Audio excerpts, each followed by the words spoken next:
اگر کوئی فتنہ نہیں ہو رہا اس سے. رشتے میں رکاوٹ کا وظیفہ. میں کسی کو پسند کرتی ہوں اور وہ بھی مجھے پسند کرتا ہے، لیکن ان کی فیملی کی طرف سے ایشو آ رہا ہے کہ وہ نہیں مان رہے. اس سلسلے میں آپ مجھے کوئی وظیفہ بتا دیں تاکہ میرا یہ رشتہ ہو سکے.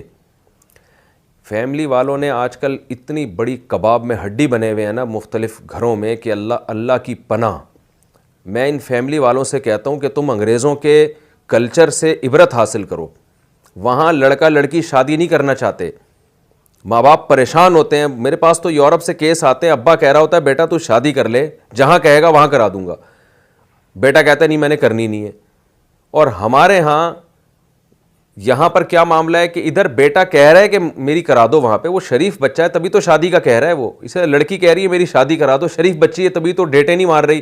اور تبھی تو وہ بوائے فرینڈ بنا کے نہیں بیٹھی ہوئی ہے. لیکن ماں باپ کی عقل کو ماتم کرنے کا دل چاہتا ہے، وہ خام خواہ میں رکاوٹ ڈال رہے ہوتے ہیں، اپنے اختیارات کا ناجائز فائدہ اٹھا رہے ہوتے ہیں.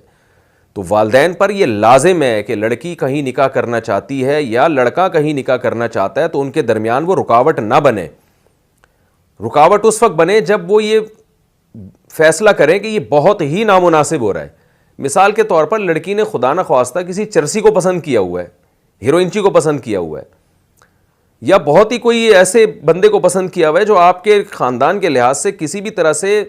میچ ہی نہیں کرتا. آپ کی عزت کا جنازہ نکل جائے گا معاشرے میں جب آپ بتائیں گے جی فلانے سے ہماری بیٹی نے نکاح کیا. کچھ چرسی بھنگی کوئی ہیروئنچی ٹائپ کا یہ آدمی ہوگا نا ایسا. تو اگر اس طرح نہیں ہے تو پھر بھائی شریعت کا حکم ہے، نبی صلی اللہ علیہ وسلم کی صحیح حدیث ہے لن تری للمتحابین مثل النکاح. فرمائے دو محبت کرنے والوں میں نکاح سے بہتر کوئی چیز نہیں ہے. کچھ تو فرق تھوڑا بہت ہوتا ہی ہے نا. بعض دفعہ لڑکی پسند کر رہی ہوتی ہے ایسے لڑکے کو جو عمر میں اس سے 1-2 سال چھوٹا ہوتا ہے. ماں باپ یہاں ایشو کھڑا کرتے ہیں کہ اپنی عمر سے چھوٹے کو پسند کیوں کر رہی ہو. تو کیا ہو گیا بھائی 1-2 سال اگر 2-4 سال چھوٹا ہے تو آدمی نا، انسان ہے، مرد ہے. بعض دفعہ لڑکا پسند کر رہا ہوتا ہے کسی طلاق یافتہ کو، تو ماں باپ یہاں ایک تماشا کھڑا کر دیتے ہیں طلاق یافتہ سے ہم اپنے بیٹے کی شادی کریں گے تو ہماری تو خاندان میں عزت ناک کٹ جائے گی. تو بھائی خاندان میں جو آپ کی ناک کٹ رہی ہے وہ خاندان کے جاہل ہونے کی وجہ سے کٹ رہی ہے. خاندان پڑھا لکھا سمجھدار ہوتا تو ناک نہیں کٹتی، بلکہ فخر کرتا کہ یار فخر کرتے کہ بھئی ماشاءاللہ بیٹے کی خواہش کو انہوں نے اپنی خواہش پہ ترجیح دی ہے. تو خاندان کو بھی دیکھیں وہ ذرا کچھ سینس والا خاندان ہے یا وہ بھی آپ کی طرح ہی معذرت کے ساتھ وہ بھی آپ کی طرح بے وقوف ہے. تو جہالت ہے، اس سے زنا پھیل رہا ہے معاشرے میں. ماں باپ کو کوئی فکر نہیں ہے، ڈپریشن میں جا رہے ہیں، لڑکا لڑکی خودکشیاں ہو رہی ہیں. ابھی میرے پاس چند دن پہلے خاتون کا فون آیا کہ 40 سال ان کی عمر ہو گئی ہے، باپ نے جو ہے نا اپنے خاندان کی بھیٹ چڑھا دی ہے اس بیٹی کو کہ میں فلاں قوم کا ہوں تو فلاں قوم میں ہی دوں گا. میں بچی کہہ رہی ہے میں نے نہیں کرنی اس قوم میں، میں فلاں جگہ کرنا چاہتی ہوں. وہ لڑکا ڈاکٹر ہے، وہ ہر لحاظ سے بہتر ہے اور باپ نے بھی دیکھ لیا لڑکے کو کہ ہر لحاظ سے بہتر ہے، لیکن چونکہ میری قوم کا نہیں ہے تو میں نے نہیں کرنی. تو یہ ظلم ہے بھائی. ماں باپ کے حقوق کی بھی ایک حد ہے. ماں باپ کو لامحدود اللہ نے حقوق نہیں دیے ہیں کہ وہ سمجھیں کہ ہم اولاد کو غلام بنا کے رکھیں اور اللہ نے ہم پر ان کا حق رکھا ہے تو اب وہ جو چاہیں آپ ان کے ساتھ کرتے پھریں، ایسا نہیں ہے. تو والدین کو بھی ایک باؤنڈری ہے، لامحدود حقوق کسی کے بھی نہیں ہے. اللہ کو یہ حق حاصل ہے کہ جو چاہے حکم دے دے وہ، باقی اللہ کے سوا کسی کو یہ حق حاصل نہیں ہے کہ جس کو چاہے جو چاہے آرڈر دے دے. اپنی باؤنڈری سے آپ کو نکلنے کی قطعاً اجازت نہیں ہے کیونکہ یہ مسئلہ بہت حساس نوعیت کا ہے اور ماں باپ اس میں بہت ظلم کر رہے ہیں اولادوں کے اوپر. اس لیے میں اس میں ذرا جذباتی ہو رہا ہوں کہ ہمارے پاس کیس آ رہے ہیں، ان کو روکتے ہیں، پھر وہ زنا کر رہے ہوتے ہیں، پھر وہ ڈپریشن میں جا رہے ہوتے ہیں، پھر بعض دفعہ یہ ہوتا ہے اپنی مرضی مسلط کر کے لڑکی کی شادی کہیں اور کرا دی، اس کا چکر پہلے والے سے ہی چل رہا ہوتا ہے وہ کسی اور کی بیوی اور پرانے والے سے فون پہ گپے لگا رہی ہوتی ہے وہ بیٹھ کے، کیونکہ اس کے 1 سال اس سے گپ شپ لگائی ہوتی ہے اس نے.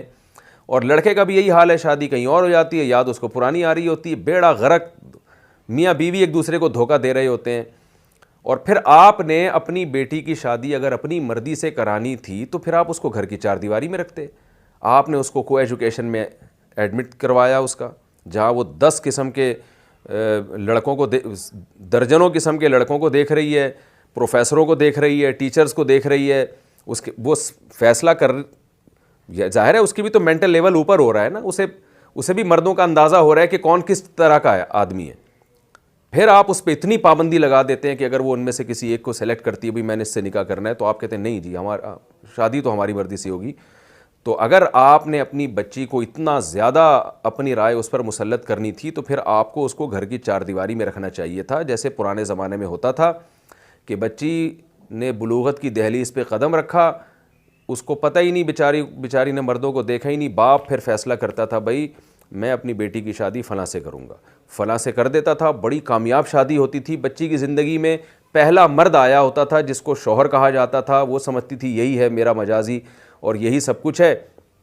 تو بس وہ بڑی کامیاب زندگیاں گزرا کرتی تھی۔ اب ایسا نہیں ہے، اب آپ نے جب بچی کو ایجوکیشن میں ایڈمٹ کروا دیا، اس کا وہ موبائل بھی اس کے پاس ہے، اسمارٹ فون بھی ہے، گپ شپ بھی لگا رہی ہے، پھر آپ کہو کہ نہیں جی یہاں تک تو ہم شریعت کو فالو نہیں کریں گے، یعنی اس سے جو فون پہ لڑکوں سے گپیں مار رہی ہیں نا، اس میں تو اس کو ہم زبردستی نہیں، جب شادی کی بات ہوگی اچھا شریعت کو یہاں بھی فالو نہیں کر رہے، پھر وہ بھی شریعت اپنی مرضی کی کہ شریعت میں ماں باپ کے بڑے حقوق ہیں، شریعت میں ماں باپ کا بڑا خیال کیا گیا ہے، شریعت میں باپ کو ناراض کر کے تم شادی کر رہی ہو، تو باپ کو بھی تو چاہیے، ہم کبھی لڑکیوں کو مشورہ نہیں دیتے کہ والدین کی مرضی کے خلاف شادی کریں، کبھی بھی میں مشورہ نہیں دیتا، میں کہتا ہوں جیسا باپ اور ماں اچھا سمجھتے ہیں ایسا لڑکیاں اچھا نہیں سمجھتیں، لیکن یہ بھی غلط ہے کہ وہ اصرار کر رہی ہے، وہ پیچھے پڑی ہوئی ہے اور باپ اس پر زبردستی اپنی جو خاندانی رسومات ہیں وہ ٹھونس رہا ہے، اور اس کا نتیجہ نکلتا ہے کہ یا تو ایسی جگہ اس کی شادی ہوتی ہے جہاں وہ پسند نہیں کرتی، یا اس کی شادی ہوتی نہیں ہے اور وہ بوڑھی ہو جاتی ہے، پھر جو ظاہر ہے جب عمر زیادہ ہو جائے گی تو پھر اس کو مناسب رشتے نہیں مل رہے ہوتے، تو کبھی یہ لڑکی کے ساتھ ہوتا ہے کبھی لڑکے کے ساتھ ہوتا ہے، تو جہاں بھی ہے یہ ظلم ہے، اس کے خلاف آواز اٹھانی چاہیے، یہ اسلام نہیں ہے، یہ شریعت نہیں ہے، نہ یہ رسول اللہ صلی اللہ علیہ وسلم کی تعلیمات ہیں، اور یہ سینس کے بھی خلاف ہے، یعنی کامن سینس کوئی شخص استعمال کرے گا نا تو اس کے بھی بالکل یہ خلاف ہے کہ آپ خام خواہ میں اپنی رائے ٹھوس کر اس کی زندگی تباہ کر رہے ہیں۔ تو اس لیے میں یہ جو خاتون نے مسئلہ پوچھا ہے نا کہ میں کسی کو پسند کرتی ہوں، مجھے پسند کرتے ہیں اور وہ وظیفہ بتاؤں، وظیفے سے مسائل حل نہیں ہوتے بھائی، اللہ سے دعا مانگنی چاہیے، اللہ جو نام لے کے نہیں دعا کرنی چاہیے اللہ میری فلانے سے شادی کرا دے، یہ طریقہ دعا میں مناسب نہیں ہے، یوں دعا کرنی چاہیے اللہ اگر فلاں جگہ تیرے علم میں میرے لیے بہتر ہے تو وہاں میرا نکاح مقدر کر دے، اگر وہاں بہتر نہیں ہے تو جہاں بہتر ہے وہاں مقدر کر دے، کیونکہ اللہ کا علم آپ کے علم سے بہرحال زیادہ ہے۔ کیا عورت مرد کو پرپوز کر سکتی ہے؟ آج کل خاص طور پر پاکستان کے حالات کو مد نظر رکھتے ہوئے یہ نظریہ کافی رواج پا رہا ہے کہ 4 شادیاں کرنی چاہیے۔ ماشاءاللہ ماشاءاللہ ماشاءاللہ، بڑی خوشی ہوئی جی آپ کے منہ سے یہ سن کے۔ اچھا جی، یہ خاتون کہہ رہی ہیں 4 شادیاں ہونی چاہیے، اس لیے سن کے خوشی ہوئی ہے کہ عورتیں تو مانتی نہیں اس چیز کو۔ آپ بھی اس بارے میں کافی مثبت گفتگو کرتے ہیں، اس تناظر میں یہ پوچھنا چاہتی ہوں کہ کیا ایک عورت کسی مرد کو نکاح کا پیغام بھیج سکتی ہے؟ اس کی شرعی حیثیت کیا ہے اور اسے ہمارے معاشرے میں کس طرح رواج دیا جائے؟